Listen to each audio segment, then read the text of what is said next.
तेणु आज आम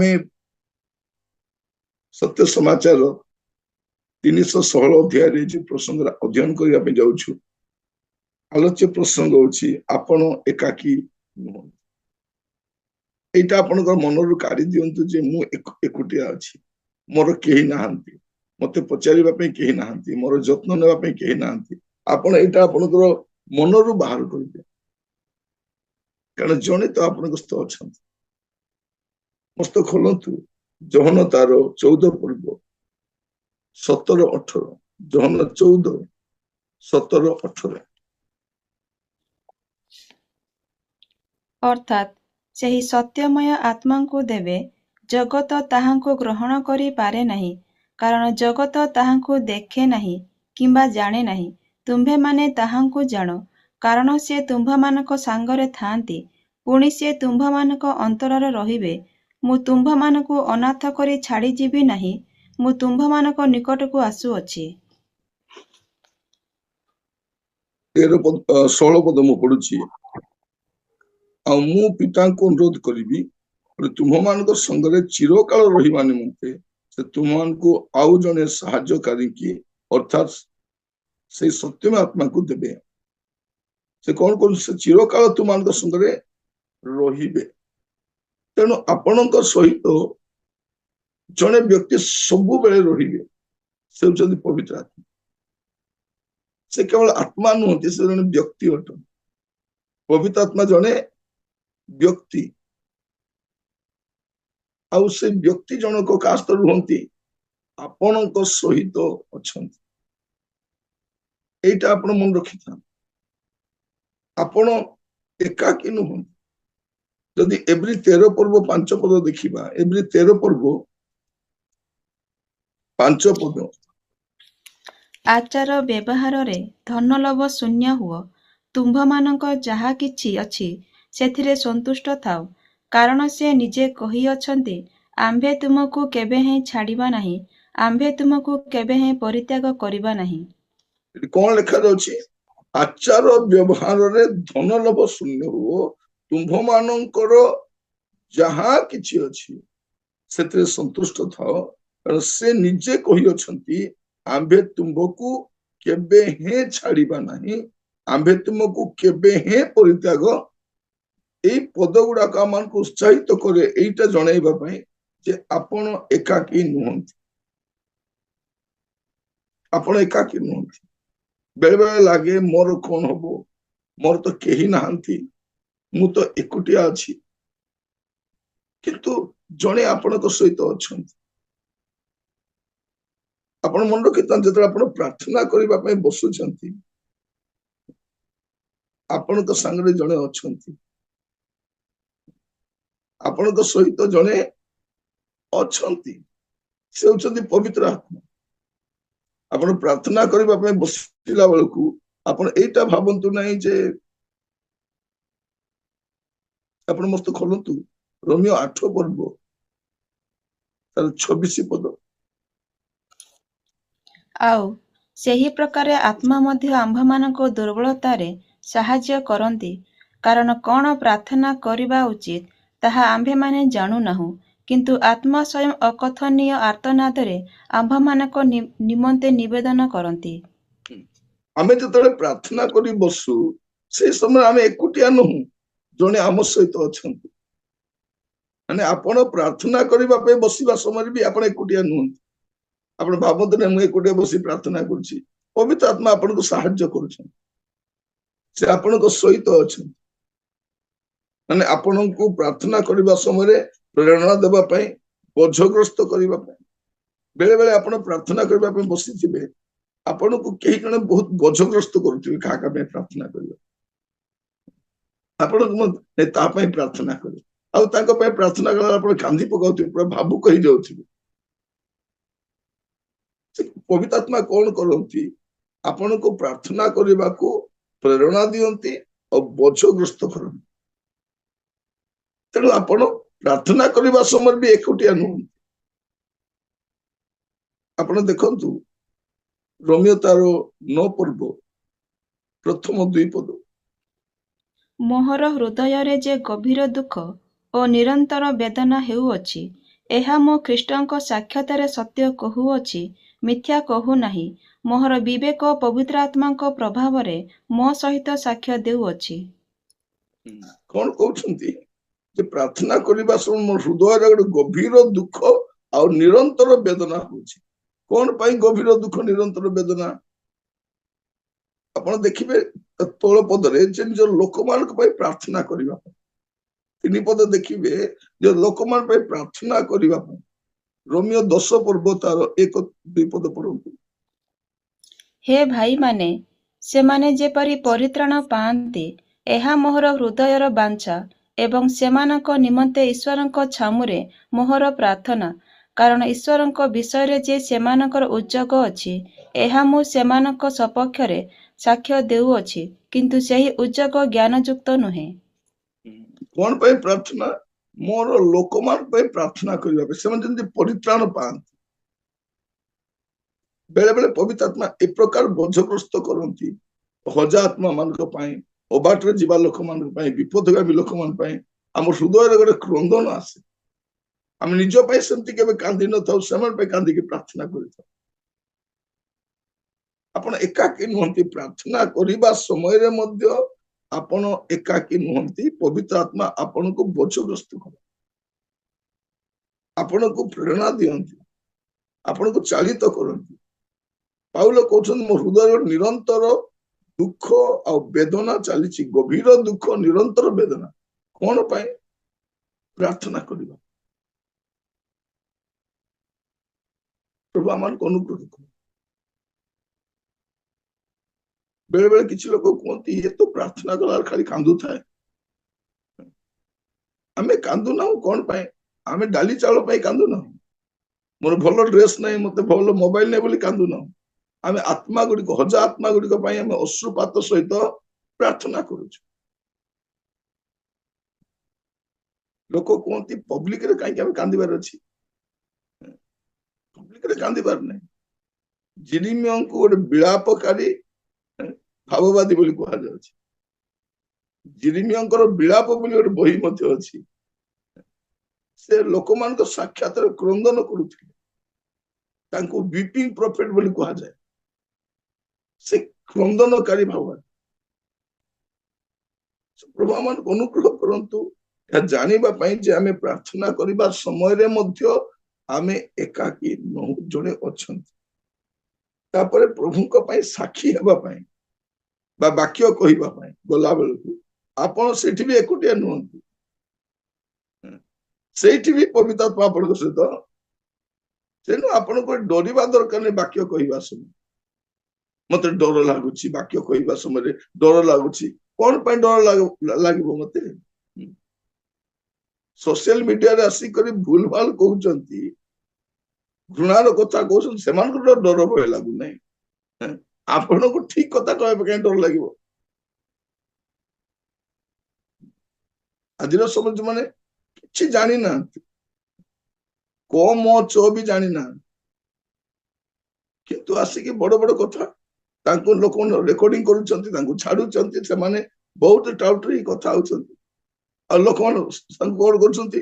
ଲାଇକ୍ କରୁଛନ୍ତି, ସେୟାର କରୁଛନ୍ତି, ଆଉ ଉତ୍ସାହିତ କରୁଛନ୍ତି। ଏ ପ୍ରକାର ଘୃଣାର। ପ୍ରିୟ ଭାଇ ଭଉଣୀ ମାନେ, ଗୋଟେ ଗାଁରେ ଯଦି ଚର୍ଚ୍ଚ ତିଆରି ହଉଛି, ତାମାନେ ସେ ଗାଁ ପାଇଁ ବ୍ଲେସିଂ। ଗୋଟେ ଚର୍ଚ୍ଚଟା ଗୋଟେ ଗାଁ ପାଇଁ ବ୍ଲେସିଂ। ସେ ଗାଁକୁ ପରିବର୍ତ୍ତନ କରେ, ଗାଁରୁ ଅଭିଶାପକୁ ଦୂର କରେ, ଗାଁରୁ ଅମଙ୍ଗଳକୁ ଦୂର କରେ। ଆଉ ଏଇଟା ଶୈତାନ ଚାହୁଁନାହିଁ। ମାନେ ଚର୍ଚ୍ଚ ଭାଙ୍ଗିଲା ପରେ ସେ ଗାଁରେ ଅମଙ୍ଗଳ ଆସିବ, ସେ ଲୋକମାନଙ୍କର ଦୁର୍ଦ୍ଦଶା ଆସିବ। ଆପଣ ଦେଖନ୍ତୁ, ଏଇଟା ବାହାରେ ଆସୁଛି, ଚର୍ଚ୍ଚ ଭାଙ୍ଗିବାଟା ଆସୁଛି। ଚର୍ଚ୍ଚ ଭାଙ୍ଗିଲା ପରେ ସେମାନଙ୍କ ଅବସ୍ଥା କଣ ହଉଛି ଆପଣ ଟିକେ ପଚାରି ବୁଝି ଦେଖ। କିଏ ପଙ୍ଗୁ ହେଇଯାଉଛି, କିଏ ସୁଇସାଇଡ କରିଦଉଛି, କିଏ ମରି ଯାଉଛି, କାହା ଘରର ଅବସ୍ଥା କଣ ହଉଛି।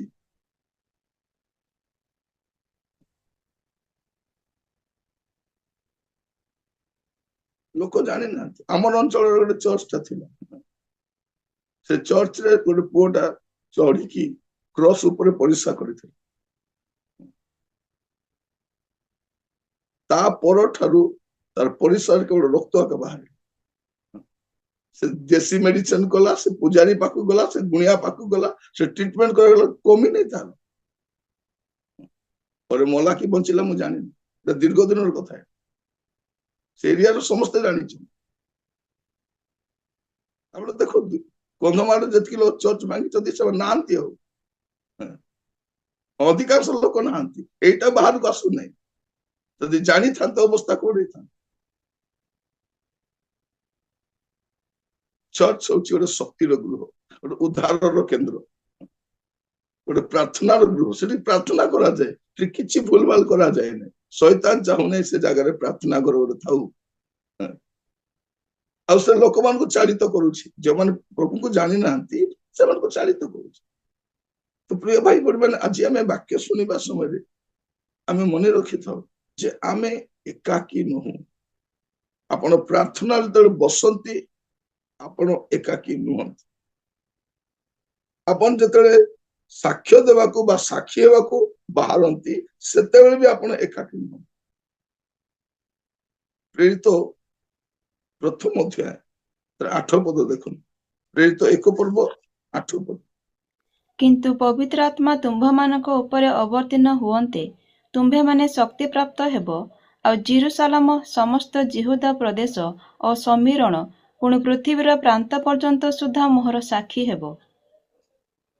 କଣ ଲେଖା ଅଛି? ପୃଥିବୀର ପ୍ରାନ୍ତ ପର୍ଯ୍ୟନ୍ତ ସୁଦ୍ଧା ତୁମେ କଣ ହବ? ମୋର ସାକ୍ଷୀ ହେବ, ମୋର ସାକ୍ଷୀ ହେବ। ପ୍ରଭୁ ଆମମାନଙ୍କୁ ଅନୁଗ୍ରହ କରନ୍ତୁ ଯେ ଆମେ ସାକ୍ଷୀ ହେବା ପାଇଁ ଯିବା ପାଇଁ ହେଲେ ଆମକୁ ପବିତ୍ର ଆତ୍ମା ଦରକାର। ପବିତ୍ର ଆତ୍ମା ଆମକୁ ସାକ୍ଷୀ ହେବା ସମୟରେ ସାହାଯ୍ୟ କରନ୍ତି, ଆମ ସାଙ୍ଗରେ ଅଛନ୍ତି। ପବିତ୍ର ଆତ୍ମା ପାଇଲେ ତୁମେ ଶକ୍ତି ପ୍ରାପ୍ତ ହେବ। କଣ ପାଇଁ? ସାକ୍ଷୀ ହେବା ପାଇଁ। ତ ପବିତ୍ର ଆତ୍ମାଙ୍କ ଶକ୍ତିରେ ଆମେ ସାକ୍ଷୀ ହେଇଥାଉ।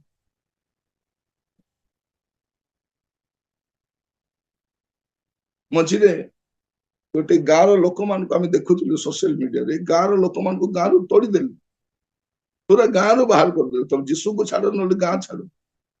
ଜଣେ ଲୋକ ଗାଁ ଛାଡିକି ଯାଉଛି, ତାକୁ ପଚାରୁଛନ୍ତି, ସେ କହିଲା ଯୀଶୁଙ୍କ ପାଇଁ ମୁଁ ଯାହା ବି ଛାଡିବା ପାଇଁ ପ୍ରସ୍ତୁତ ଅଛି। ମୁଁ ଯୋଉ ଯୀଶୁଙ୍କୁ ଗ୍ରହଣ କରିଛି ତାଙ୍କୁ ମୁଁ ଛାଡି ପାରିବି ନାହିଁ, ତାଙ୍କ ପାଇଁ ମୁଁ ଯାହା ବି ଛାଡିପାରିବି। କିଏ କହିପାରିବ? ମଣିଷ ମାନେ ଜୀବନରେ ଗୋଟିଏ ଆଗ ଘର ବାନ୍ଧି ପାରନ୍ତି। ଗୋଟେ ଘର ବାନ୍ଧିବା କେତେ କଷ୍ଟକର, ଜଣେ ବାନ୍ଧୁଛନ୍ତି ପଚାର। ଅନେକ ଲୋକ ବାନ୍ଧିବି ବାନ୍ଧିବି ବୋଲି ହନ୍ତସନ୍ତ ହଉଛନ୍ତି, ବାନ୍ଧି ପାରୁନାହାନ୍ତି। ଜୀବନର ଶକ୍ତି ସମ୍ବଳ ସବୁ ମିଶାଇଲା ପରେ ଗୋଟେ ସ୍ୱପ୍ନର ଘର ତିଆରି ହୁଏ। ତାକୁ ଲୋକମାନେ ଭାଙ୍ଗି ଦିଅନ୍ତି ବା ଭାଙ୍ଗିଦେବୁ ବୋଲି ଧମକ ଦେଲେ ଲୋକମାନେ କହୁଛନ୍ତି ଘର ଭାଙ୍ଗି ଦିଅ ପଛେ, ଆମେ ଗଛ ମୂଳରେ ରହିବୁ ପଛେ, ଯୀଶୁଙ୍କୁ ଛାଡିବୁ ନାହିଁ। ଏଇଟା ଚାଉଳ ବସ୍ତା ଖିଆ ଖ୍ରୀଷ୍ଟିଆନର ସାକ୍ଷ୍ୟ ନୁହେଁ। ଏଇଟା ଚାଉଳ ବସ୍ତା ଖାଇକରି ଲୋକ କହୁନାହାନ୍ତି, ଏଇଟା ଗୋଟେ ଭିନ୍ନ ବିଷୟ।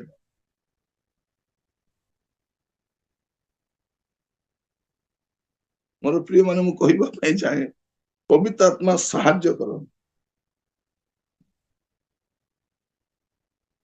ଜଣେ ପ୍ରଭୁଙ୍କ ଦାସ ପଲିକର, ତାଙ୍କୁ କହିଲେ ଯୀଶୁଙ୍କୁ ସ୍ୱୀକାର କର, ନହେଲେ ତୁମକୁ ମାରିଦେବୁ, ତୁମକୁ ଜାଳିଦେବୁ।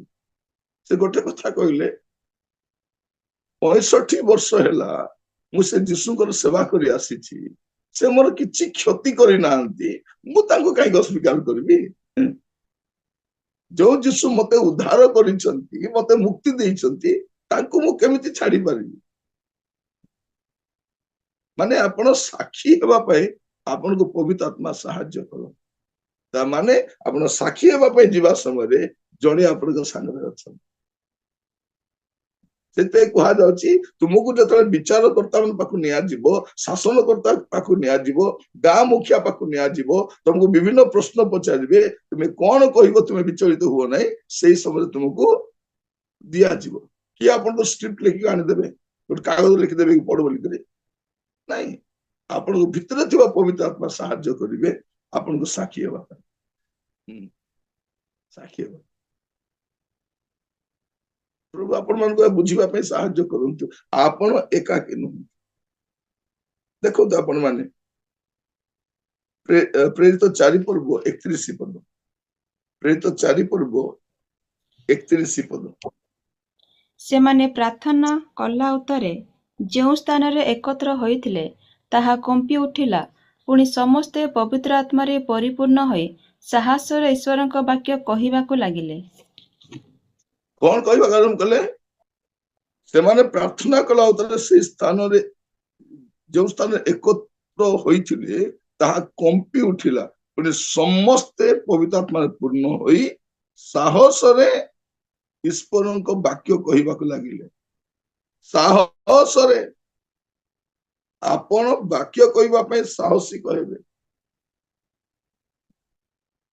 ମୁଁ ପ୍ରଚାର କଲା ବେଳକୁ କିଛି ଡରେ ନାହିଁ, କାହାକୁ ଡରେ ନାହିଁ, ସାମ୍ନାରେ କିଏ ଅଛନ୍ତି କିଛି ବି ଡରେ ନାହିଁ। ମୋର ପ୍ରଭୁ ମୋ ସହିତ ଅଛନ୍ତି, ପବିତ୍ର ଆତ୍ମା ମୋ ସହିତ ଅଛନ୍ତି, ଡରିବାର କଣ? ଲୋକ କୁହନ୍ତି ମାରିଦେବେ, ମାରିଦେଲେ କଣ ହବ? ସ୍ୱର୍ଗକୁ ତ ଯିବୁ। ଅପମାନ କରିବି, ଅପମାନ କଲେ କଣ ହବ? ଆମକୁ ଅପମାନ କଲେ ବି କଣ ଆମର ଅପମାନ ଏକା ଆମର ସମାନ। ଯେ ଯୀଶୁଙ୍କ ପାଇଁ ଅପମାନିତ ହେବା ପାଇଁ ଟିକେ ସୁଯୋଗ ତ ମିଳିଲା। ଯେତେବେଳେ ଗ୍ରାହାମ ଷ୍ଟେନ୍ ଆଉ ତାଙ୍କ ଦୁଇ ଶିଶୁ ପୁତ୍ରଙ୍କୁ ଜୀବନ୍ତ ଦଗ୍ଧ କଲେ, ସେ ସମୟରେ ତାଙ୍କର ଝିଅ ଗୋଟେ ସାକ୍ଷ୍ୟ ଦେଲେ। କଣ ବୋଲି ସାକ୍ଷ୍ୟ ଦଉଛନ୍ତି? ମୋର ବାପା ଓ ଦୁଇ ଭାଇଙ୍କୁ ତାଙ୍କ ପାଇଁ ସାକ୍ଷୀ ହେବା ପାଇଁ ପ୍ରଭୁ ବାଛିଲେ, ସେଥିପାଇଁ ପ୍ରଭୁଙ୍କ ନାମର ଗୌରବ। ମାନେ ଏ ଟେଷ୍ଟିମନି ଗୁଡାକ ଆପଣ ପଢିବା ଦରକାର। ମାନେ କଣ କହୁଛନ୍ତି? ପ୍ରଭୁଙ୍କ ପାଇଁ ମରିବା ପାଇଁ ପ୍ରଭୁ ଗୋଟେ ସୌଭାଗ୍ୟ ଦେଲେ, ଏଟା କହିହବ ନାହିଁ। ଏଟା ପବିତ୍ର ଆତ୍ମା ଏକା କହିପାରିବେ, ଏଟା ପବିତ୍ର ଆତ୍ମା ଏକା କହିପାରିବେ। ଏମାନେ କଣ ହେଲେ? ସାହସରେ କହିବା ପାଇଁ ଲାଗିଲେ। ପ୍ରିୟ ଭାଇ ଭଉଣୀ ମାନେ, ଆଜି ଖ୍ରୀଷ୍ଟିଆନ ମାନେ ଏତେ ଘୃଣା ମଧ୍ୟରେ ସୁଦ୍ଧା ଉତ୍ତମ କାମ କେମିତି କରିପାରୁଛନ୍ତି?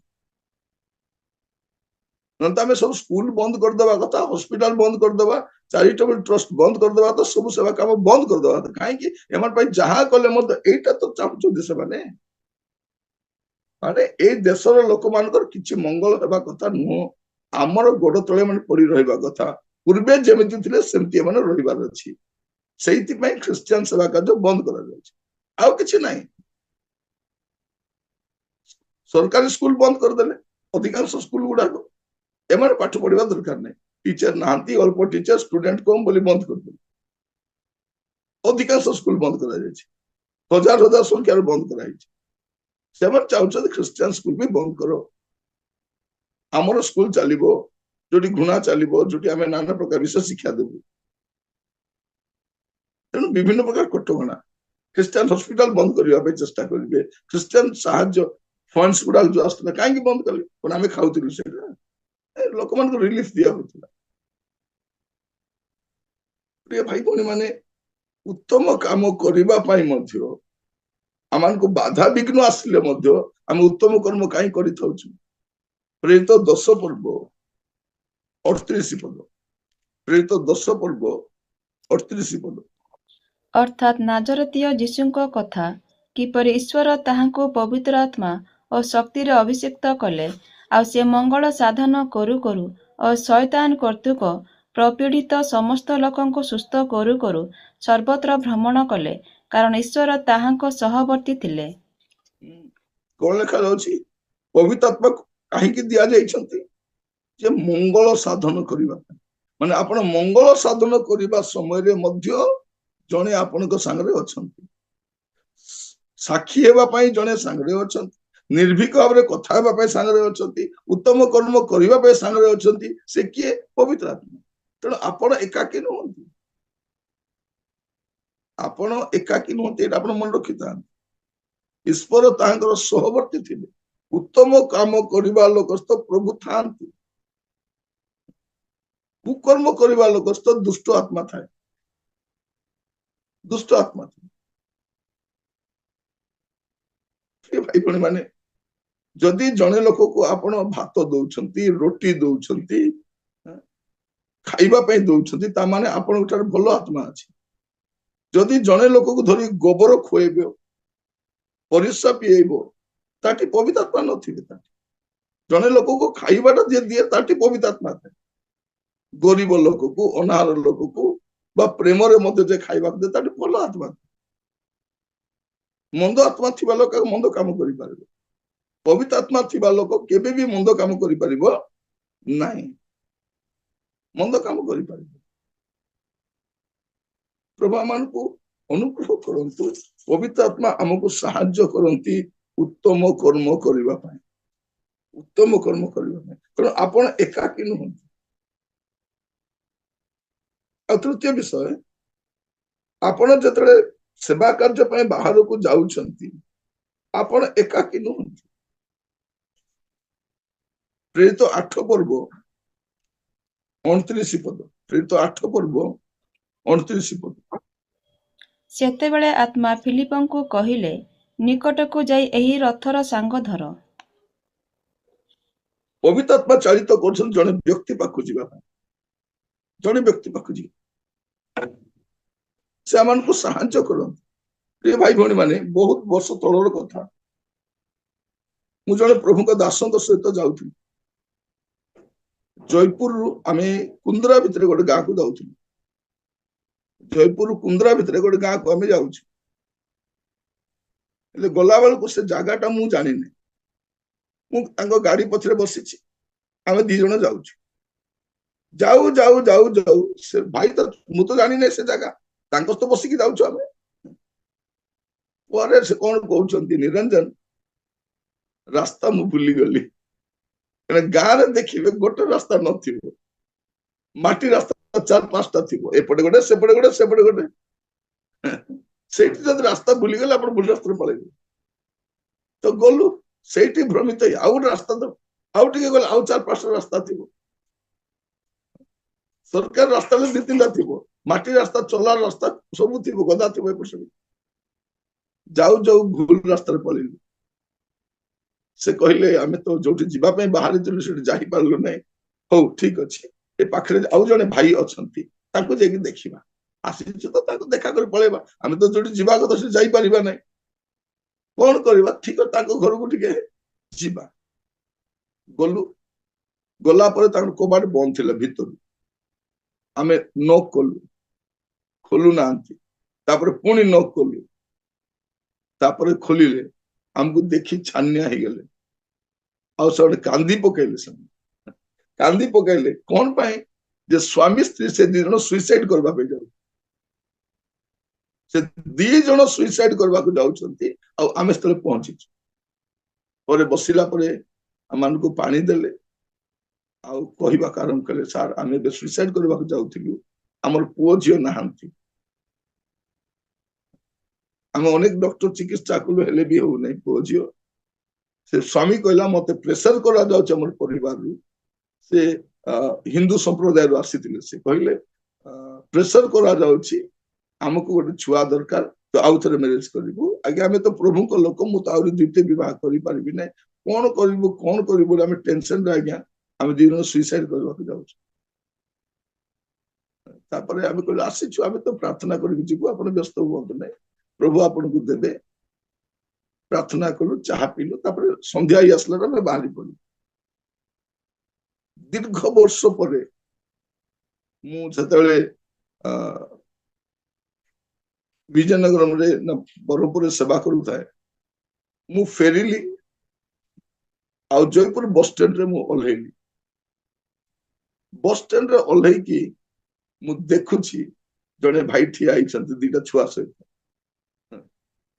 ସେ ମତେ ଚିହ୍ନି ପାରିଲେ, ପାଖକୁ ଆସିଲେ, ଆଉ କହିଲେ, ଭାଇ ନମସ୍କାର ଭାଇ, ଆପଣ କୁଆଡେ ଯାଇଥିଲେ କଣ, ମୁଁ ପଚାରିଲି, ମୁଁ ଆପଣଙ୍କୁ ଚିହ୍ନି ପାରିଲି। କହିଲେ, ଆପଣ ଆମ ଘରକୁ ଆସିଥିଲେ ଭାଇ, ଜଣେ ଭାଇଙ୍କ ସହିତ ଆପଣ ଆମ ଘରକୁ ଆସିଥିଲେ, ଆଉ ଆମେ ସ୍ୱାମୀ ସ୍ତ୍ରୀ ସୁଇସାଇଡ କରିବାକୁ ଯାଉଥିଲୁ।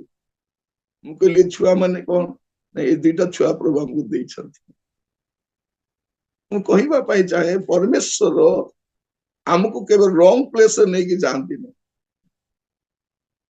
ରାଇଟ ପ୍ଲେସକୁ ପ୍ରଭୁ ତାକୁ ଚାଳିତ କରୁଛନ୍ତି, ତୁମେ ସେଇଠିକି ଯାଅ। ବେଳେ ବେଳେ ପ୍ରଭୁଙ୍କ ଦାସ ମାନେ ବସିଥିବେ, ଜାଣିଥିବେ ତାଙ୍କ ହୃଦୟରେ ଚାଳନା ହେବ କାହା ଘରେ ଯାଇ ପ୍ରାର୍ଥନା କରିବା ପାଇଁ। ସେମାନେ ହଠାତ୍ କେମିତି, ଆଜ୍ଞା ଆପଣ ପଳେଇ ଆସିଲେ ଆମ ଘରକୁ, ପ୍ରଭୁଙ୍କ ଚାଳନା ଥିଲା, ଆସିଲି।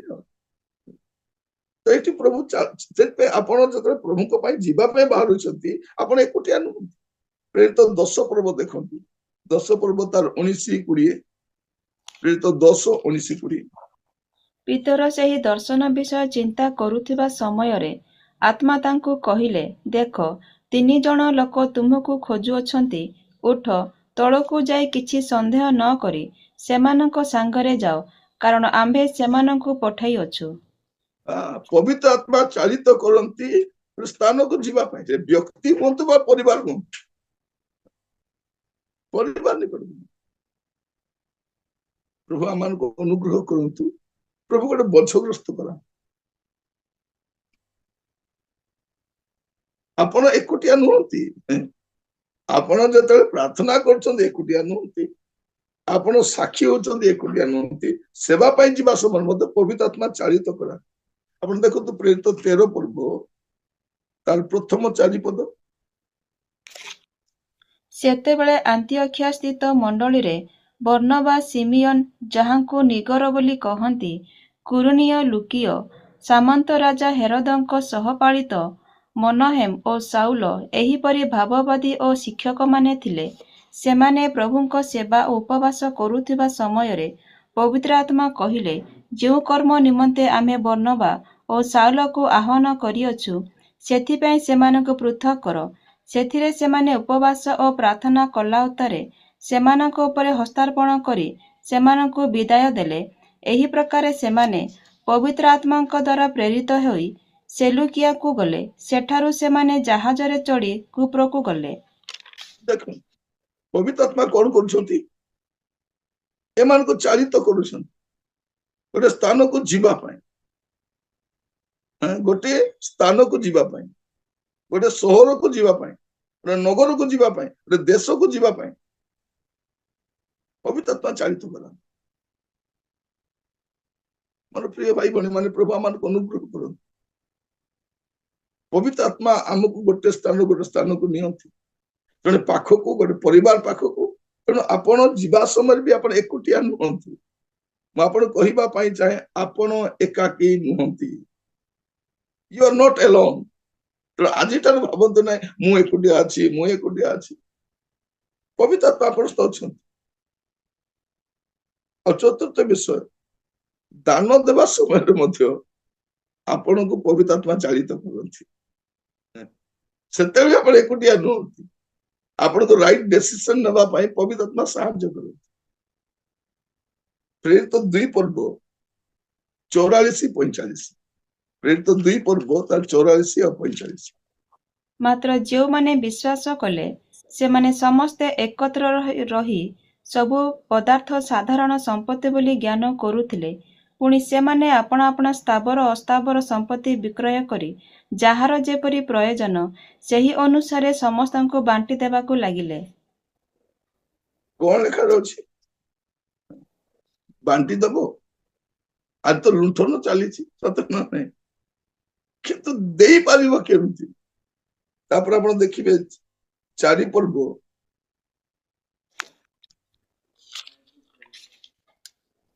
4 ପର୍ବ ତାର 34-35। ଯେଣୁ ସେମାନଙ୍କ ମଧ୍ୟରେ କାହାରି କୌଣସି ଅଭାବ ନଥିଲା, କାରଣ ଯେତେ ଲୋକଙ୍କର ଭୂମି ବା ଗୃହ ଥିଲା, ସେମାନେ ତାହା ବିକ୍ରୟ କରି ବିକ୍ରୀତ ସମ୍ପତ୍ତିର ମୂଲ୍ୟ ଆଣି ପ୍ରେରିତମାନଙ୍କର ପାଦ ତଳେ ଥୋଉଥିଲେ, ଆଉ ପ୍ରତ୍ୟେକ ଜଣକୁ ତାହାର ଅଭାବ ଅନୁସାରେ ବିତରଣ କରାଯାଉଥିଲା। କଣ ଲେଖା ଅଛି ଦେଖନ୍ତୁ। ପବିତ୍ର ଆତ୍ମା କେମିତି ଚାଳିତ କରୁଛନ୍ତି ଯେ ଲୋକମାନେ ସେମାନଙ୍କର ସମ୍ପତ୍ତି ବାଡି ଆଣିକି ସେବାରେ, ଏଟା ପବିତ୍ର ଆତ୍ମା ଚାଳନା ଦ୍ୱନ୍ଦ୍ୱ ବନେ। ବେଳେ ବେଳେ ଆପଣଙ୍କର ଅଭାବ ଥିବ, କିନ୍ତୁ ପବିତ୍ର ଆତ୍ମାଙ୍କ ଚାଳନା ଥିବ ଦେବା ପାଇଁ।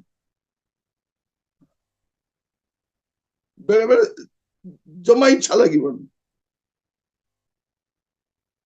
ପ୍ରଭୁ ଆମମାନଙ୍କୁ ଅନୁଗ୍ରହ କରନ୍ତୁ ଏହା ବୁଝିବା ପାଇଁ ଯେ ଦାନ ଦେବା ସମୟରେ ମଧ୍ୟ ଡିସିସନ ନେଲା ବେଳକୁ ପବିତ୍ର ଆତ୍ମା ଚାଳିତ କରନ୍ତି।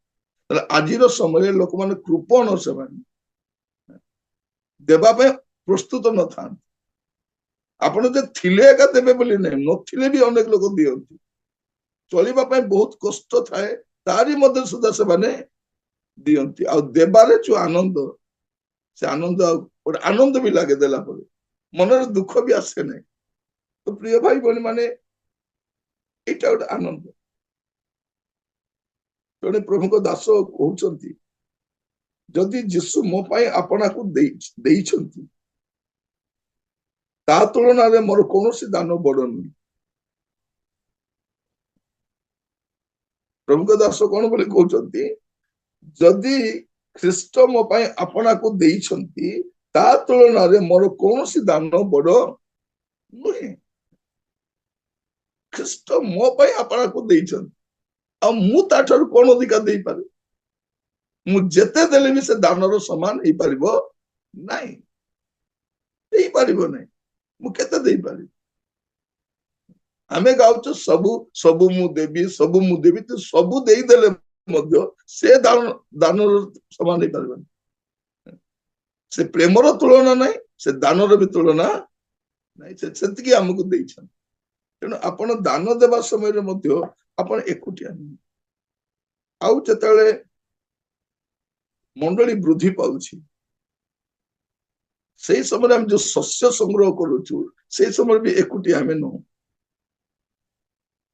ଏବେ ଯୋଉ ମଣ୍ଡଳୀ ବୃଦ୍ଧି ହଉଛି, ଏବେ ଆମର ଦେଶରେ ଯୋଉ ଟଳମଳ ଦେଖାଯାଉଛି ଖ୍ରୀଷ୍ଟିଆନ ମାନଙ୍କ ଆକ୍ରମଣ କଣ ପାଇଁ?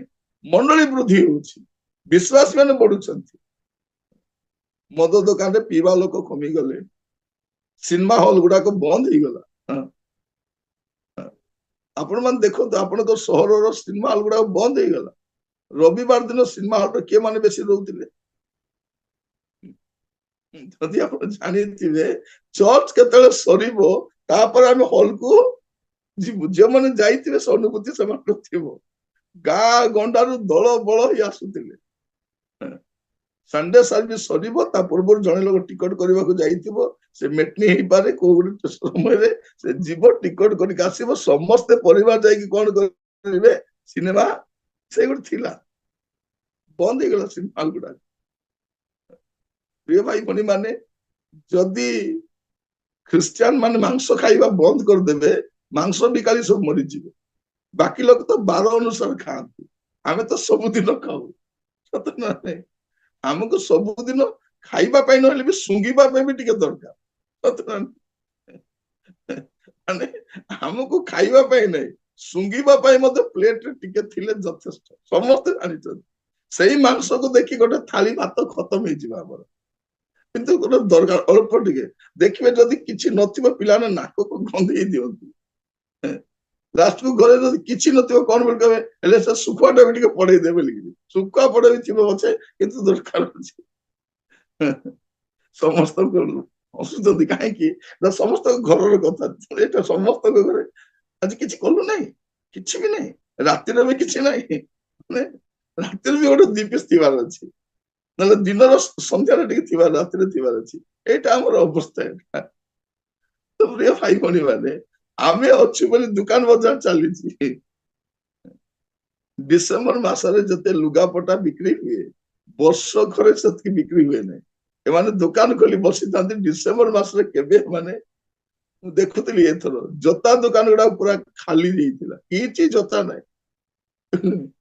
ଲୁଗା ଦୋକାନ ସବୁ ଖାଲି, ଚୁଡ଼ି ଦୋକାନ ସବୁ ଖାଲି, ନେଲ ପଲିସ ଖତମ,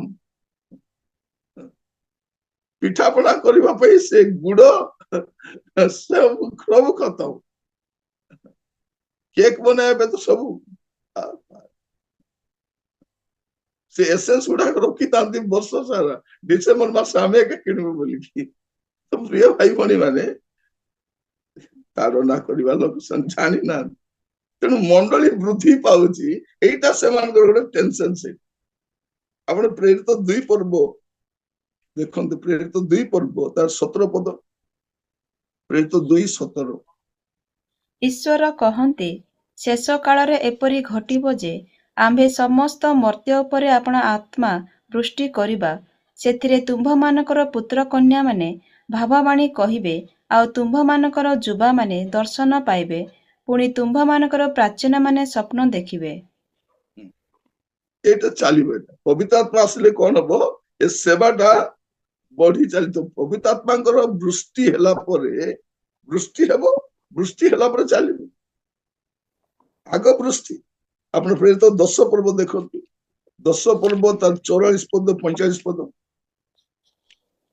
ପିତର ଏହି ସବୁ କଥା କହୁଥିବା ସମୟରେ ଯେତେ ଲୋକ ବାକ୍ୟ ଶୁଣୁଥିଲେ ସେହି ସମସ୍ତଙ୍କ ଉପରେ ପବିତ୍ର ଆତ୍ମା ଅବତରଣ କଲେ। ସେଥିରେ ପିତରଙ୍କ ସହିତ ଆଗତ ସୁନ୍ନତି ବିଶ୍ୱାସୀମାନେ ସମସ୍ତେ ବିଜାତିମାନଙ୍କ ଉପରେ ସୁଦ୍ଧା ପବିତ୍ର ଆତ୍ମାଙ୍କ ଦାନ ବୃଷ୍ଟି କରାଯିବା ଦେଖି ଆଚମ୍ବିତ ହେଲେ। ଦେଖନ୍ତୁ ସେଇଠି ବୃଦ୍ଧି ପାଉଛନ୍ତି, ଏଇଠି ବୃଦ୍ଧି ପାଉଛନ୍ତି, ଲୋକମାନେ ଏଠି ହେଇଯାଉଛନ୍ତି, ସଂଖ୍ୟା ବି ବଢୁଛି, ଲୋକମାନେ ପବିତ୍ର ଆତ୍ମାଙ୍କ ଦାନ ପାଉଛନ୍ତି। ପବିତ୍ର ଆତ୍ମାଙ୍କ ବୃଷ୍ଟି ହେଲା ପରେ ସେମାନେ କଣ ହେବେ? ଫଳପ୍ରଦ ଜୀବନ କାଟି ପାରିବେ। ଆପଣ ଦେଖନ୍ତୁ ପ୍ରେରିତ 11 ପର୍ବ 24 ପଦ। କାରଣ ସେ ଜଣେ ଉତ୍ତମ ବ୍ୟକ୍ତି, ପୁଣି ପବିତ୍ର ଆତ୍ମା ଓ ବିଶ୍ୱାସରେ ପରିପୂର୍ଣ୍ଣ ଥିଲେ। ଏହି ପ୍ରକାରେ ଅନେକ ଅନେକ ଲୋକ ପ୍ରଭୁଙ୍କଠାରେ ସଂଯୁକ୍ତ ହେଲେ। ଅନେକ ଅନେକ ଲୋକ ପ୍ରଭୁଙ୍କ ସହିତ ସଂଯୁକ୍ତ ହେଲେ, ମାନେ ମଣ୍ଡଳୀ ବୃଦ୍ଧି ଚାଲିଛି। ପେଣ୍ଟିକୋସ୍ତ ଦିନରୁ ଚାଲିଥିବ ଏଇଟା। ତ ଆପଣ ଯୋଉ ମଣ୍ଡଳୀ ବୃଦ୍ଧି ହଉଛି, ଏଠି ଆପଣ ଏକୁଟିଆ ନୁହନ୍ତି, ପବିତ୍ର ଆତ୍ମା ସାଙ୍ଗରେ ଅଛନ୍ତି। ପବିତ୍ର ଆତ୍ମା ସାଙ୍ଗରେ ନଥିଲେ ମଣ୍ଡଳୀ ବୃଦ୍ଧି ହୁଏ ନାହିଁ। ମଣ୍ଡଳୀ ବୃଦ୍ଧି ହୁଏ ନାହିଁ, ଲୋକମାନେ ପରିବର୍ତ୍ତନ ଆମର କଥାରେ ହେବେ କି? ପ୍ରିୟ ଭାଇ ଭଉଣୀ ମାନେ, ଯୋଉମାନେ ମଦକୁ ଆପଣାର ସର୍ବସ୍ୱ ବୋଲି ଭାବୁଥିଲେ, ମରିବି ପଛେ ଛାଡିବି ନାହିଁ।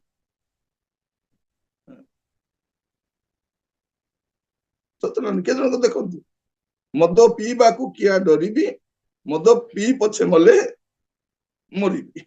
ସତରାନ ସେମିତି ଲୋକମାନେ ଆଜି ପରିବର୍ତ୍ତନ ଏଇଟା ଆମର ଶକ୍ତିରେ ହେବ ନାହିଁ, ଲୋକ କହିଲେ ହବ ନାହିଁ, ଏଇଟା ପ୍ରଭୁ ଏକା ଆମମାନଙ୍କୁ ପରିବର୍ତ୍ତନ କରିବାର ଅଛି।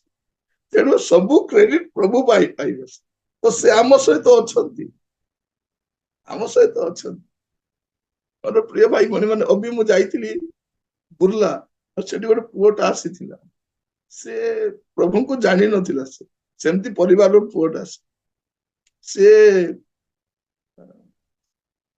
ତାମିଲନାଡୁ କାମ କରିବା ପାଇଁ ଗଲା, କୁଲି ମଜୁରୀ କାମ କରିବା ପାଇଁ ଗଲା। ସେଇଠି ସେ ମୋର ବାକ୍ୟ ଶୁଣି ପରିବର୍ତ୍ତନ ହେଇଯାଇଛି। ସେ ନାନା ପ୍ରକାର ନିଶା ଦ୍ରବ୍ୟ ସେବନ କରୁଥିଲା, ଜୀବନ ବି ଭଲ ନଥିଲା, ସେ ପରିବର୍ତ୍ତନ ହେଇଛି। ଏବେ ମୁଁ ବୁର୍ଲା ଯାଇଥିଲି, ସେ ବି ଆସିଛି ସେଇଠୁ। ସେ ଶୁଣିଲା, ସେ କେତେ କିଲୋମିଟରରୁ ଆସିଛି ମତେ ଭେଟିବା ପାଇଁ, ଆଉ ମତେ ଆସି ଦେଖା କରିକି ଗଲା। ମୁଁ କହିବା ପାଇଁ ଚାହେଁ, ଯେତେବେଳେ ଆମେ ଶସ୍ୟ ସଂଗ୍ରହ କରୁ, ଆନନ୍ଦ କରୁ, ସେଇଠି ବି ପବିତ୍ର ଆତ୍ମାଙ୍କ ସାହାଯ୍ୟରେ ହୁଏ। ମୁଁ କଣ ଚେନ୍ନାଇ ଯାଇଛି? ଯାଇନାହିଁ ନା। ସେଇଠି ପ୍ରଭୁ ବାକ୍ୟ ପଠେଇ ତା କଥା ହେଇଛନ୍ତି। ପ୍ରଭୁ ଆମମାନଙ୍କୁ ଅନୁଗ୍ରହ କରନ୍ତୁ। ଥରେ ଜଣେ ଭାଇ ଗୋଟେ ରାସ୍ତାରେ ଦେଇ ଯାଉଥିଲେ, ବାଇକରେ ଯାଉଥିଲେ, ଜଙ୍ଗଲ ରାସ୍ତାରେ। ସେଇଠି ମୋର ବାକ୍ୟଟା ଶୁଭୁଛି ଜଙ୍ଗଲରେ। ସେ ଜଙ୍ଗଲରେ ବାକ୍ୟ ଶୁଭୁଛି, ସେ କହିଲେ ଏଠି ନିରଞ୍ଜନ ଭାଇଙ୍କ ସ୍ୱର କଣ ଶୁଭୁଛି? ଦେଖିଲା ବେଳକୁ ଜଣେ ଗାଈ ଚରାଇବା ପିଲାଟା, ସେ ତାର ମୋବାଇଲରେ ବାକ୍ୟ ଲଗାଇକି ଶୁଣୁଛି। ଜଣେ ଭାଇ କହୁଥିଲେ, ଗତ ବର୍ଷ କରୋନା ସମୟରେ ଅନେକ ଚର୍ଚ୍ଚରେ, ଯେହେତୁ ସେମାନେ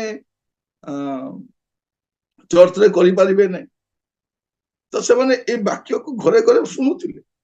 ଆଉ ଗୋଟେ ଚର୍ଚ୍ଚରେ ଡିସେମ୍ବର 25 ସେମାନେ କୌଣସି ବକ୍ତାଙ୍କୁ ଡାକି ନାହାନ୍ତି, ଆରାଧନା କଲେ,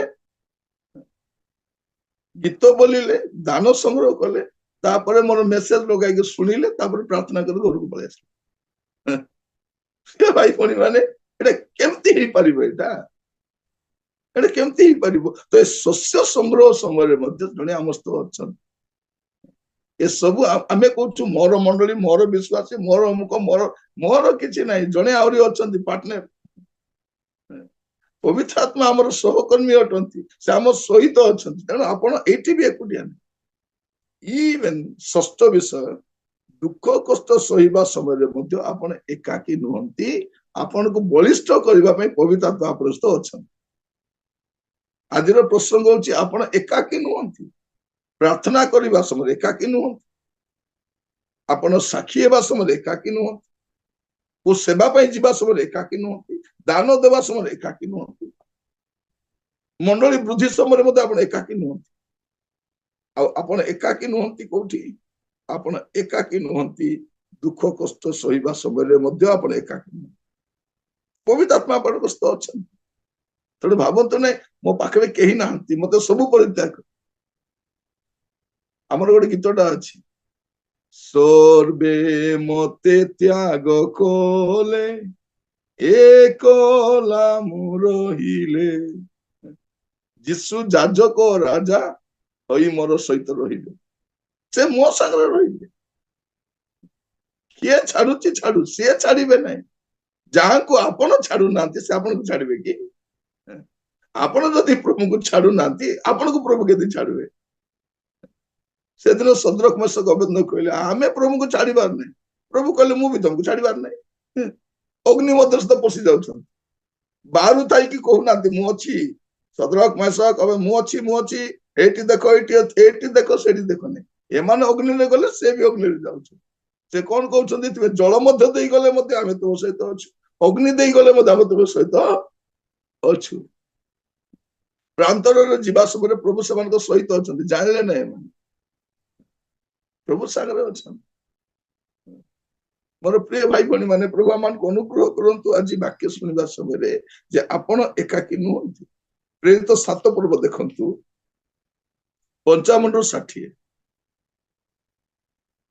ପ୍ରେରିତ 7 ପର୍ବ ତାର 55 ପଦରୁ 60 ପଦ ପର୍ଯ୍ୟନ୍ତ ପଢି ପଡିଯିବ। କିନ୍ତୁ ସେ ପବିତ୍ର ଆତ୍ମାରେ ପୂର୍ଣ୍ଣ ହୋଇ ସ୍ୱର୍ଗ ପ୍ରତି ସ୍ଥିର ଦୃଷ୍ଟିରେ ଚାହିଁଲେ, ଆଉ ଈଶ୍ୱରଙ୍କ ମହିମା ଓ ଯୀଶୁଙ୍କୁ ଈଶ୍ୱରଙ୍କ ଦକ୍ଷିଣ ପାର୍ଶ୍ୱରେ ଠିଆ ହୋଇଥିବା ଦେଖି କହିଲେ, ଦେଖନ୍ତୁ ମୁଁ ସ୍ୱର୍ଗକୁ ଉନ୍ମୁକ୍ତ ଓ ମନୁଷ୍ୟପୁତ୍ରଙ୍କୁ ଈଶ୍ୱରଙ୍କ ଦକ୍ଷିଣ ପାର୍ଶ୍ୱରେ ଠିଆ ହୋଇଥିବା ଦେଖୁଅଛି। କିନ୍ତୁ ସେମାନେ ଉଚ୍ଚ ସ୍ୱରରେ ଚିତ୍କାର କରି ଆପଣା ଆପଣା କର୍ଣ୍ଣ ରୁଦ୍ଧ କଲେ, ଆଉ ଏକଯୋଗରେ ତାଙ୍କ ଉପରେ ମାଡ଼ି ପଡ଼ିଲେ। ପୁଣି ସେମାନେ ତାଙ୍କୁ ନଗରରୁ ବାହାର କରିଦେଇ ପଥର ଫୋପାଡ଼ି ମାରିବାକୁ ଲାଗିଲେ। ଆଉ ସାକ୍ଷୀମାନେ ସାଉଲ ନାମକ ଜଣେ ଯୁବକଙ୍କ ପାଦ ପାଖରେ ଆପଣା ଆପଣା ବସ୍ତ୍ର ରଖିଲେ। ଯେତେବେଳେ ସେମାନେ ସ୍ତିଫାନଙ୍କୁ ପଥର ଫୋପାଡ଼ି ମାରୁଥିଲେ, ସେତେବେଳେ ସେ ପ୍ରାର୍ଥନା କରି କହିଲେ, ହେ ପ୍ରଭୁ ଯୀଶୁ, ମୋର ଆତ୍ମା ଗ୍ରହଣ କର। ପୁଣି ସେ ଆଣ୍ଠୋଇ ପଡ଼ି ଉଚ୍ଚ ସ୍ୱରରେ ଡାକି କହିଲେ, ହେ ପ୍ରଭୁ, ଏହି ପାପ ଏମାନଙ୍କ ବିରୁଦ୍ଧରେ ଗଣନା କର ନାହିଁ। ସେ ଏହା କହି ମହାନିଦ୍ରା ପ୍ରାପ୍ତ ହେଲେ। ଭାବି ଦେଖନ୍ତୁ, ସ୍ତିଫାନଙ୍କୁ ଯେତେବେଳେ ଲୋକମାନେ ମାରିବା ପାଇଁ ଆସିଛନ୍ତି, ପବିତ୍ର ଆତ୍ମା ସାଙ୍ଗରେ ଅଛନ୍ତି, ଯୀଶୁ ମଧ୍ୟ ସାଙ୍ଗରେ ଅଛନ୍ତି, ଠିଆ ହେଇଛନ୍ତି, ଦେଖୁଛନ୍ତି ଯୀଶୁଙ୍କୁ। ଆଜି ମଣ୍ଡଳୀ ପ୍ରତି ଯୋଉ ତାଡନା ହଉଛି, ଯୀଶୁ ଚୁପ ହେଇକି ବସି ନାହାନ୍ତି, ସେ ଠିଆ ହେଇଛନ୍ତି, ସେ ଆପଣଙ୍କ ସହିତ ଅଛନ୍ତି। ମୋ ପ୍ରିୟ ଭାଇ ଭଉଣୀ ମାନେ, ଦୁଃଖ କଷ୍ଟ ସମୟରେ ମଧ୍ୟ ପବିତ୍ର ଆତ୍ମା ଆମ ସହିତ ରୁହନ୍ତି। ସ୍ତିଫାନ କଣ ହେଲେ? ପବିତ୍ର ଆତ୍ମାରେ ପୂର୍ଣ୍ଣ ହେଇଗଲେ। ଏମାନେ କ୍ରୋଧରେ ପୂର୍ଣ୍ଣ, ହିଂସାରେ ପୂର୍ଣ୍ଣ, ମନ୍ଦ ଆତ୍ମାରେ ପୂର୍ଣ୍ଣ ହେଲା ବେଳକୁ ସେ ପବିତ୍ର ଆତ୍ମାରେ ପୂର୍ଣ୍ଣ ହେଇଯାଉଛି। ପବିତ୍ର ଆତ୍ମା ଯଦି ପାଇନଥିବେ ସେ କାହାକୁ କ୍ଷମା କରିପାରିବେନି। ହେଲେ କଣ କହିଥାନ୍ତେ, ପ୍ରଭୁ ଏମାନେ ମତେ ମାରିଛନ୍ତି, ଏମାନଙ୍କୁ ଜଣକୁ ବି ଛାଡିବ ନାହିଁ, କହିଥିଲେ ହେଇଥାନ୍ତା ନା ନାଇଁ? ଯୀଶୁ କହିଥାନ୍ତେ, ପିତା ଏମାନଙ୍କୁ ଜଣ ଜଣ ଛାଡିବ ନାହିଁ, ମତେ ଜାଣି ଜାଣି ମାରିଛନ୍ତି ଏମାନେ। ନାଇଁ, ପିତା କଣ କରୁଛନ୍ତି, କ୍ଷମା କରିଦିଅ। ଗ୍ରାହାମ ଷ୍ଟେନ ତାଙ୍କ 2 ଶିଶୁ ପୁତ୍ରଙ୍କୁ ଜୀବନ୍ତ ଦଗ୍ଧ କରିଥିବା ଲୋକକୁ ତାଙ୍କ ସ୍ତ୍ରୀ କ୍ଷମା କରିଦେଲେ। ଗ୍ଲାଡିସ୍ ଷ୍ଟେନ କହିଲେ, ମୁଁ ସେମାନଙ୍କୁ କ୍ଷମା କରିଦଉଛି। ଥରେ ମତେ ଜଣେ ଲୋକ ପଚାରୁଛି, ଆଜ୍ଞା ଦାରା ସିଂ କୋଉ ଜେଲରେ ଅଛି ଆଜ୍ଞା? ମୁଁ କହିଲି, ମୁଁ ଜାଣି ନାହିଁ, ତାକୁ କେବେ ଫାଶୀ ହବ ଆଜ୍ଞା? ମୁଁ ଜଣେ ପଚାରୁଛି। କହିଲି, ନାଇଁ, ଫାଶୀ ହବନି ତାକୁ। କାହିଁକି ଫାଶୀ ହବନି ଆଜ୍ଞା? ଏଡେ ବଡ ସେ ଅମାନୁଷିକ କାମ କରିଛି, ଏତେ ବଡ ହିଂସ କାମ କରିଛି, ତାର ଏଡେ ବଡ କ୍ରୋଧ, ତା ଗ୍ରାମଷ୍ଟନକୁ ଜଳେଇଥାନ୍ତା, ତା 2ଟା ସାନ ସାନ ପିଲା, ସେମାନେ କଣ ଭୁଲ କରିଥିଲେ ଆଜ୍ଞା? ସେମାନଙ୍କୁ ବି ଜଳେଇ ଦେଲା ସେ, ତାକୁ ଫାଶୀ ହେବା କଥା ଆଜ୍ଞା ବୋଲଛି ସେ। ମୁଁ ତାକୁ କହିଲି, ବାବୁ, ତାଙ୍କର ସ୍ତ୍ରୀ, ଗ୍ରାହାମଷ୍ଟେନଙ୍କ ସ୍ତ୍ରୀ, ତାଙ୍କ ସ୍ୱାମୀଙ୍କୁ 2ଟା ଶିଶୁ ପୁତ୍ରଙ୍କୁ ଜୀବନ୍ତ ଦଗ୍ଧ କଲା ପରେ ସିଏ କ୍ଷମା କରିପାରୁଛନ୍ତି, ତୁମେ କାହିଁକି କ୍ଷମା କରିପାରୁନ? କହିଲାରୁ ସେ ମୋ ଆଡକୁ ଅନାଉଛି। ପବିତ୍ର ଆତ୍ମା ପ୍ରାପ୍ତ ନହେଲେ କ୍ଷମା କରିହବ ନାହିଁ। ତ ପ୍ରିୟ ଭାଇ ଭଉଣୀ ମାନେ, ପ୍ରଭୁ ଆମମାନଙ୍କୁ ଅନୁଗ୍ରହ କରନ୍ତୁ ଆଜି ବାକ୍ୟ ଶୁଣିବା ସମୟରେ, ଯେ ଦୁଃଖ କଷ୍ଟ ଆସିବା ସମୟରେ ସେ ସାହାଯ୍ୟ କରନ୍ତି ଆମକୁ। ତ ଆପଣ ସେଠି ବି ଏକୁଟିଆ ନୁହନ୍ତି। ଲୋକମାନେ ଯେତେବେଳେ ଆପଣଙ୍କୁ ଅପମାନିତ କରୁଛନ୍ତି, ଆପଣଙ୍କୁ ନିନ୍ଦା କରୁଛନ୍ତି, ସେଇ ସମୟରେ ଆପଣ ଏକୁଟିଆ ନୁହନ୍ତି। ହେଲେ ଆପଣ କେତେ ସହିଯିବେ? ପ୍ରିୟ ଭାଇ ଭଉଣୀ ମାନେ, ଆଜି ଭାରତୀୟ ମଣ୍ଡଳୀରେ ଯୋଉ ପ୍ରକାର ତାଡନା ହଉଛି, ବିଶ୍ୱ ମଣ୍ଡଳୀରେ ବିଶ୍ୱାସୀ ମାନେ ସହି କେମିତି ପାରୁଛନ୍ତି? ପାଦରେ ଗୋଟେ କଣ୍ଟା ପଶିଲେ ଆମେ ସହି ପାରୁନଥିଲୁ। ପାଦର କଣ୍ଟାକୁ ଛାଡନ୍ତୁ, ଆପଣଙ୍କ ନଖର କଣି ନ କହିଲେ ପାରୁନ, ସେ କଷ୍ଟରେ ଚାଲି ପାରୁନ, ଜ୍ୱର ପଳେଇ ଆସୁଛି। ଆମେ କେମିତି ଅନ୍ୟକୁ କ୍ଷମା କରିପାରୁଛୁ? ଆମ ସହିତ ଜଣେ ଅଛନ୍ତି, ସେ ହେଉଛନ୍ତି ପବିତ୍ର। ତେଣୁ ଆପଣ ଏକାକି ନୁହନ୍ତି। ଶେଷ କଥା କହି ସାରିବା ପାଇଁ ଚାହେଁ, ପବିତ୍ର ଆତ୍ମା ଆପଣଙ୍କୁ ବଢିବା ପାଇଁ ବି ସାହାଯ୍ୟ କରନ୍ତି। ଆପଣ ଯୋଉ ଆଜି ବଢୁଛନ୍ତି ବିଶ୍ୱାସରେ, ଏକୁଟିଆ ନାହିଁ, ଜଣେ ଆପଣଙ୍କୁ ବଢାଉଛନ୍ତି। ପବିତ୍ର ଆତ୍ମା ଆପଣଙ୍କୁ ବଢାଉଛନ୍ତି। ଆପଣ ଭାବୁଥିବେ ମୁଁ କେମିତି ଏମିତି ବଢିଗଲି, ମୁଁ କେମିତି ବଢିଗଲି, ଜଣେ ବଢାଉଛନ୍ତି। ପ୍ରେରିତ 9 ପର୍ବ 31 ପଦ ଟିକେ ଦେଖିବେ। ପ୍ରେରିତ 9 ପର୍ବ 31 ପଦ।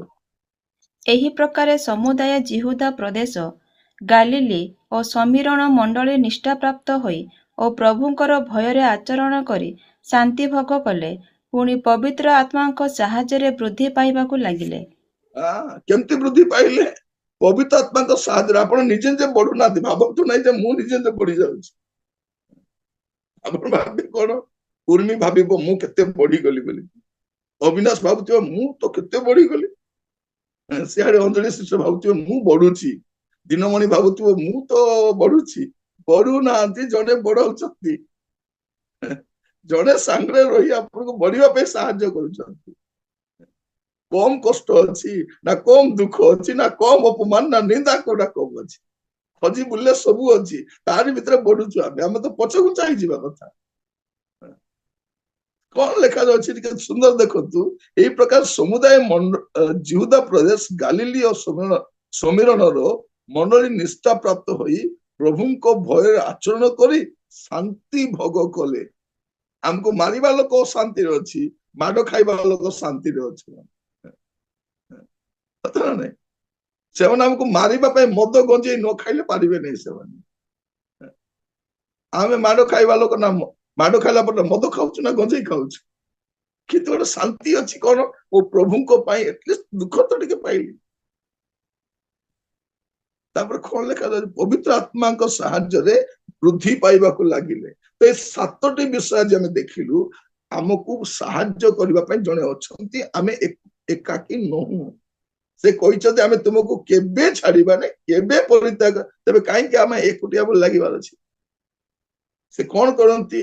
ପ୍ରାର୍ଥନା କରିବା ପାଇଁ ଜଣେ ସାହାଯ୍ୟ କରିବା ପାଇଁ ସାଙ୍ଗରେ ଅଛନ୍ତି, ସାକ୍ଷୀ ହେବା ପାଇଁ ଜଣେ ସାଙ୍ଗରେ ଅଛନ୍ତି, ଯିବା ସମୟରେ ଜଣେ ସାଙ୍ଗରେ ଅଛନ୍ତି, ଦାନ ଦେବା ସମୟରେ ଜଣେ ଚାଳିତ କରୁଛନ୍ତି, ମଣ୍ଡଳୀ ବୃଦ୍ଧି ହେବା ସମୟରେ ଜଣେ ସାହାଯ୍ୟ କରୁଛନ୍ତି, ଦୁଃଖ କଷ୍ଟ ସମୟରେ ଜଣେ ଆମକୁ ସାହାଯ୍ୟ କରୁଛନ୍ତି, ଆଉ ପବିତ୍ର ଆତ୍ମା ଆମକୁ ବଢିବା ପାଇଁ ବି ସାହାଯ୍ୟ କରୁଛନ୍ତି। ତେଣୁ ଆମେ ଏକାକି ନୁହଁ। ଆମେ ସେ ଗୀତ ଅନେକ ଥର ଗାଇଛୁ, ପଥିକ ତୁ ନୁହଁ ଏକା, ସେ ଅଛନ୍ତି ସଦା ତୋ ସାଥୀ। ସେ ଅଛନ୍ତି ସାଥୀରେ, ଆପଣ ଏକାକି ନୁହନ୍ତି। ତେଣୁ ଆଜିଠାରୁ ମନେ ରଖନ୍ତୁ, ପ୍ରଭୁ ଆପଣଙ୍କ ସହିତ ଅଛନ୍ତି। ଆପଣ ଏକାକି ନୁହନ୍ତି, ଆପଣ ଏକୁଟିଆ ନୁହନ୍ତି। ପ୍ରଭୁ ଆପଣ ମାନଙ୍କୁ ପ୍ରତ୍ୟେକଙ୍କୁ ଅନୁଗ୍ରହ କରନ୍ତୁ। ଆଜିଠାରୁ ନିର୍ଭୀକ ହୋଇ ଆଗକୁ ଚାଲନ୍ତୁ, ନିର୍ଭୀକ ହୋଇ ଆଗକୁ ଚାଲନ୍ତୁ। କୁହନ୍ତୁ ପ୍ରଭୁ ଆପଣ ମୋ ସହିତ ଅଛନ୍ତି। ସେ ଲେଖାଯାଉ ତା ତଳ ପଦରେ, ଆପଣ ଯଦି ଏଭ୍ରି 13 ପର୍ବ ତାର 6 ପଦ ପଢିବେ, ମୁଁ ପଢିଛି ପଦ ପଢିକି ପ୍ରାର୍ଥନା କରିବା। 13 ପର୍ବ ତାର 6 ପଦ।